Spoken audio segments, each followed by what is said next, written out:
The Live 5 for 6 Skyview Network, sponsored by Terry Lambert Hyundai.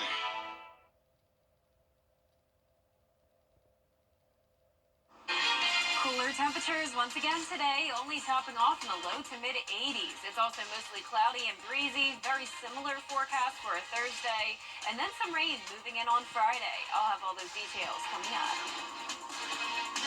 Now at 4:30, reaction from leaders around the country after a deadly shooting at a Georgia high school. Plus, the ruling from a federal judge on former President Donald Trump's request that Starliner finally have a return date. How experts plan to bring them home. Your news at 4:30 starts now. Live from Television Park, this is WJBF News Channel 6 at 4:30. Good afternoon, everyone, and thanks so much for joining us at 4:30. I'm Dee Griffin, and we'll get to those top stories in a moment. But first, Chief Meteorologist Jenna Petracci joins us now, and it was a beautiful afternoon, Jenna.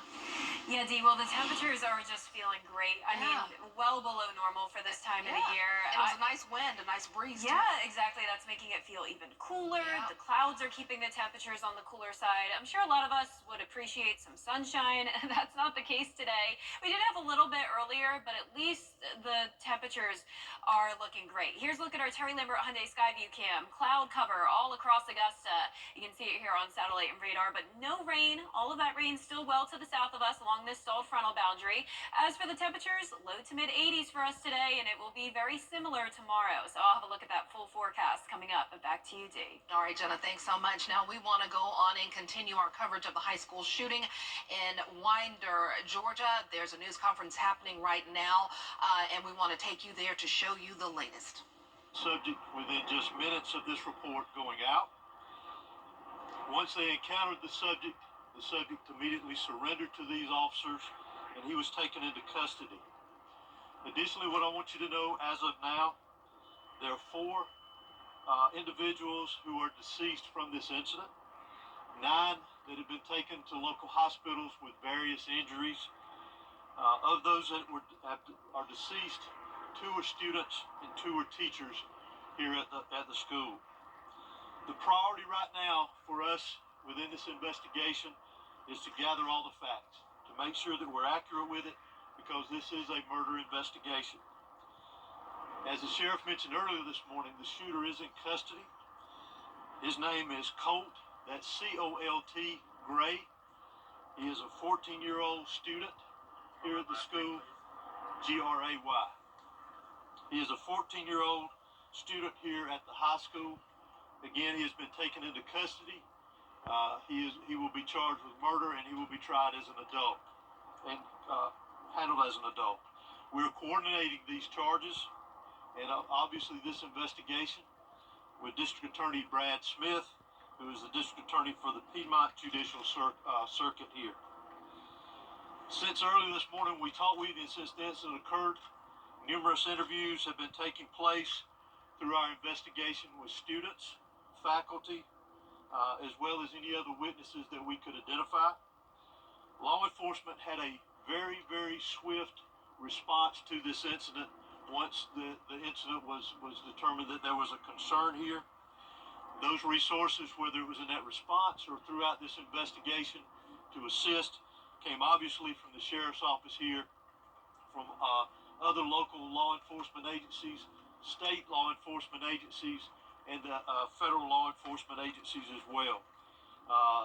To include, not to be left out, multiple EMS personnel, multiple fire personnel, and agencies. Those agencies responded here as well today, and I am extremely grateful, as I know the sheriff is, for that quick response and the partnerships of working here together with what all has gone on.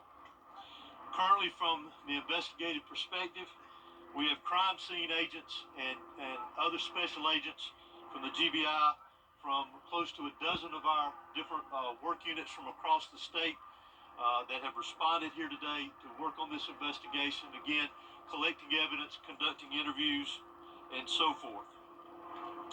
I do want to pass this along, that if anyone has any information that wants to be passed on concerning this investigation, then they can do that anonymously at our tip line at 1-800-597-TIPS, or 1-800-597-8477. They can also report this on by downloading the See Something, Send Something app. That can be done by Android or Apple phones, either one. If they need to report any tips concerning this investigation. Let me close out before I turn this over to the sheriff and let you just remind you that this is still a very active investigation. There is still a lot that is very fluid. There's still a lot of interviews to be conducted that will continue on into the night, as well as crime scene work and collecting and gathering evidence. But what is more important for me to mention here to you is my heartfelt sympathy to the parents, the students that were here today. Regardless of where they were in the school, this has got a great impact on them as well as on this community. My thoughts and prayers, along with everybody standing behind me and every law enforcement agency in this state, and many I will tell you around this country, they are in our thoughts and prayers, and we will continue with that. We ask for your patience as we continue through this, and we'll continue to try to give you as many updates with information as we can to keep you informed. But thank you for being here. I'm now going to turn it over to Bexar County Sheriff Judge Smith. Thank you. H-O-S-E-Y. Good afternoon. I'm Sheriff Judge Smith of the Bexar County Sheriff's Office. I never imagined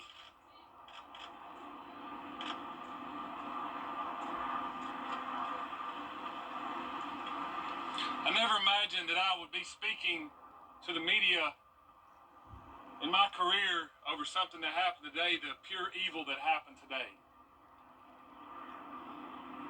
I cannot thank the people behind me for the support they give me today, to give this office and give this staff. This hits home for me. I was born and raised here. I went to school in this school system. My kids go to this school system. I'm proud of this school system. My heart hurts for these kids. My heart hurts for our community.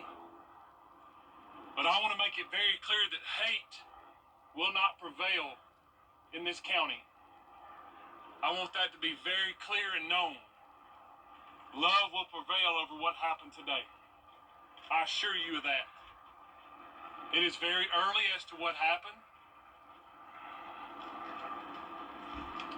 Governor Kemp reached out to me and has provided me every single resource that he has to make sure justice prevails. I don't know why it happened. I may not ever know. We may not ever know. But I ask that you and our community lift up our schools, lift up our public safety, and that, again, we do not let this hateful event prevail as to what happened today. I want to thank the surrounding agencies and counties and cities and state and federal authorities that have come and provided us,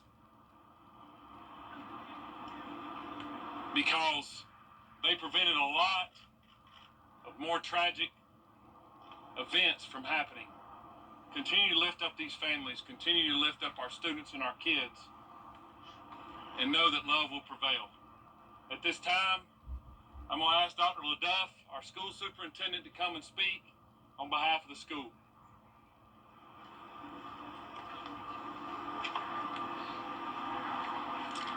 Good afternoon, I'm Dallas LaDuff. I'm the superintendent of Bexar County School System.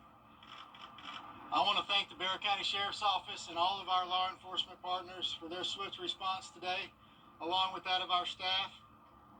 I'd also like to thank our community for their response and patience as we work to reunify the students with their families here today and secure the rest of our school campuses. Our schools will be closed for the remainder of this week as we cooperate fully with law enforcement to get answers to the many questions that we all have about this incident here today. But as we are closed, our central offices will remain open where we will have grief counseling available for our community every day this week and thereafter as we support each other through this terrible event. In closing, I just want to say to our community, as a school system, we are here for you, we support you, and we are ready to get you any support that you may need as we grieve through this together. Thank you. Sheriff, if you're saying hate will not prevail in this community, are you investigating this as some sort of hate crime? Well, shortly, if someone decides to take a firearm into a school where kids are given an education or entitled to an education and want to harm others, to me it's hateful. Sheriff, can you talk about the initial interaction between whoever was able to stop the shooter? Can you describe that to us? How did it go down? What exactly happened was? Obviously, the shooter was armed, and our school resource officer engaged him. And the shooter quickly realized that if he did not give up, that it would end with an OIS, an officer-involved shooting. He gave up, got on the ground, and the deputy took him into custody. Sheriff, any idea how the weapon got inside the school? And was there any warning that this was going to happen? Not that I'm aware of. Again, very early, and we're still looking into that, whether or not, or how he obtained it and how he got it into the school. Sheriff, Have you been in touch at all with his parents or his family to learn more about what led up to these moments? We have. Any information you can share? No.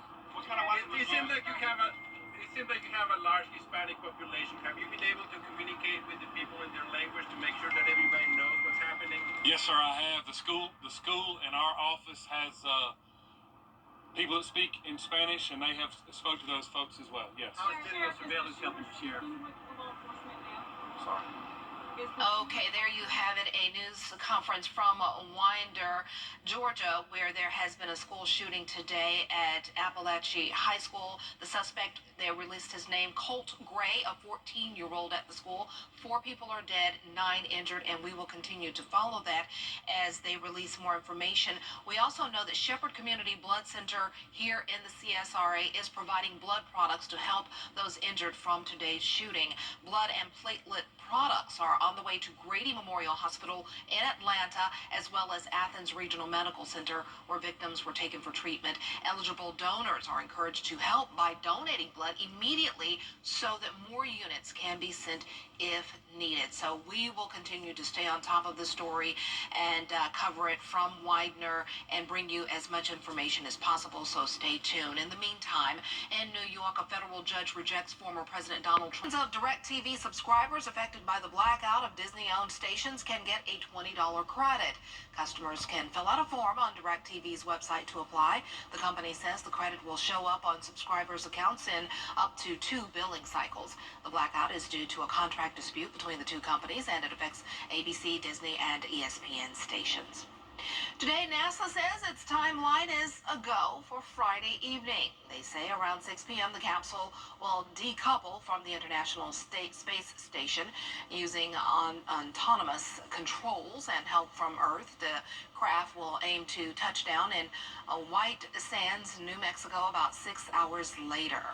Our normal expedition durations are 6 months long, but we have had a number of flights with astronauts who stayed on board with us for 12 months at a time. So this 8-month stay is very much within our normal operational experience base. And we are talking about the Starliner, that's what it's called here. The 2 astronauts who went up in on the Starliner back in June will stay on board until February. That's when they'll hitch a ride back to Earth on a SpaceX craft. So they're all coming home, y'all. We'll be right back. Safe Homes of Augusta, helping Georgia recognize the hidden crime in domestic violence. Children First on WJBF News Channel 6 is sponsored by Bridgestone, solutions for your journey. Now, your most accurate forecast with WJBF Live Viper 6. Welcome back. Mostly cloudy skies for us today. We did see a little bit of sunshine earlier, but now the clouds are really taking over, and it's pretty breezy out there. You're taking a look at our Terry Lambert Hyundai Skyview cam at Augusta Regional Airport. Only 84 degrees today, feeling like 86. The dew points are a bit higher than they were yesterday, sitting in the middle 60s, so a little bit more moisture, along with that north wind coming in at 10 miles per hour. That is bringing in some drier air, so it's kind of a battle here between that high pressure to the north and some moisture down to the south with that stalled front, which we'll see in a moment. But right now, the temperatures are in the low to middle 80s, well below normal. None of us making it to 90 today. In fact, we're only sitting at 79, believe it or not, in Aiken. The heat index is pretty much lining up with the temperatures, only a couple degrees higher than the actual value. And as for those winds, they're coming in around 15 miles per hour now in Aiken, Bamberg, Barnwell at 14, Evans at 14. The wind gusts up to around 20 to 25. Our satellite radar showing the cloud cover, but no rain nearby. Georgia and South Carolina nice and dry. But there's that stalled front to the south of us.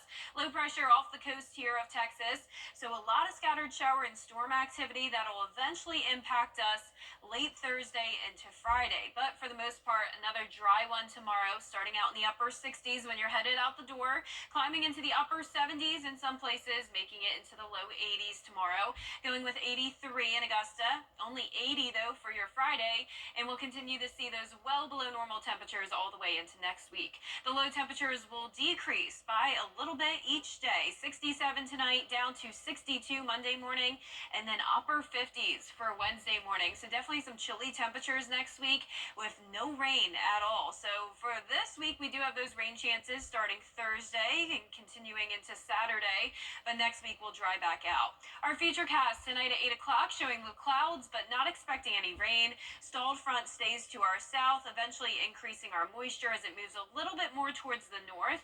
Thursday by 8 o'clock, around 20% chance or so of some isolated showers, but then a higher rain chance by Friday. This is 5 o'clock in the evening. Light rain showers coming down, pretty much expecting a steady rain throughout your Friday night, especially for the southern half of the CSRA.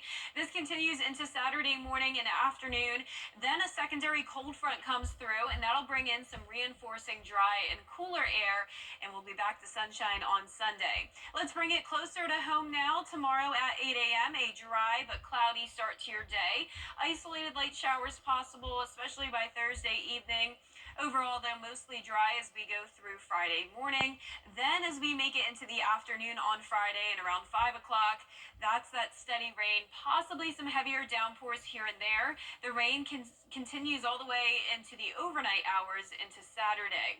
So we do have a marginal risk of excessive rainfall for around half our area. Could have some minor flooding concerns, but for the most part, a lot of us will be below an inch of rain. Some places, especially down towards the south, could get up to around an inch and a half, but overall, not expecting any major heavy downpours or any thunderstorms. Our lows tonight will be in the mid-60s, and our highs tomorrow will be in the upper 70s through low 80s.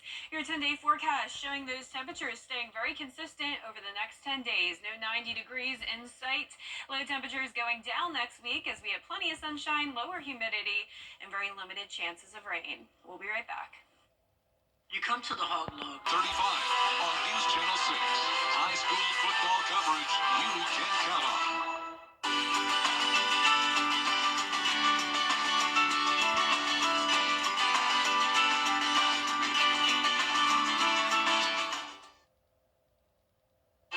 That's our time for now. Coming up on News Channel 6 at 5, continued coverage of the deadly high school shooting in Winder, Georgia, plus more top stories. Weather headlines on WJBF News Channel 6. Brought to you by Hickson Roofing. If your roof needs fixing, call Mr. Hickson.